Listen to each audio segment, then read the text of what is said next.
3 जून साल 1973 को अमिताभ बच्चन और जया बच्चन ने एक दूसरे का दामन थाम शादी की।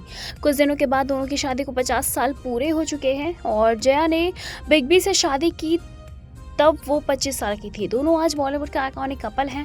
कहते हैं रिश्ता कोई भी हो लेकिन नोक झोंक और लड़ाई झगड़े तो होते हैं, क्योंकि कहते हैं ये प्यार को और बढ़ाता है। लोग से अच्छे से जानते हैं कि जया कितनी तनुक मिजाज की हैं और उसके उल्टे अमिताभ उतने ही शांत और मजाक है। लेकिन क्या आप जानते हैं कि सदी के महानायक अमिताभ एक बार सरेआम जया पर भड़क बैठे थे।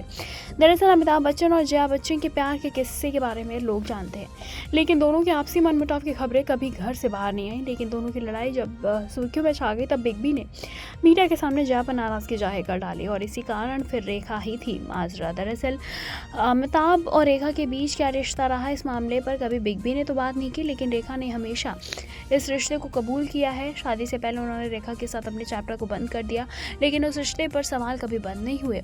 मामला अमिताभ के 50वें जन्मदिन का था। दरअसल अमिताभ ने जया के साथ कई मीडिया चैनलों के पत्रकारों को इंटरव्यू दिया था। पत्रकार करण थापा ने अपनी किताब devil's advocate the untold story में इस किस्से का जिक्र किया। उन्होंने बताया कि मीडिया से बात करते हुए उन्होंने रेखा और अन्य सभी तीखे सवालों का बेहद सादगी से जवाब दिया, लेकिन गुस्सा अंदर ही अंदर भरा बैठा था। इंटरव्यू खत्म होने के बाद पत्रकारों को उन्होंने लंच भी कराया और डाइनिंग रूम में जैसे ही पहुंचे अमिताभ तो जया पर भड़क गए। दरअसल लंच के दौरान जया ने उनसे पूछ बैठी कि चावल परोस दूं, बस इस पर वो भड़क गए और बोले कि आप ये जानती हैं कि मैं चावल नहीं खाता हूँ, तो आप मुझसे क्यों पूछ रही हो। अमिताभ के गुस्से को देख जया ने आराम से कहा, मैं इसलिए पूछ ही रही हूँ क्योंकि अभी तक रोटी नहीं आई गई। ये सुन बिग बी फिर भड़क गए और फिर चिल्ला पड़े और उन्होंने कहा, मैं चावल नहीं चाहता और आप इस बात पर अच्छे से जानती हैं, भले ही रोटी नहीं आई लेकिन आप मुझे चावल नहीं दीजिए।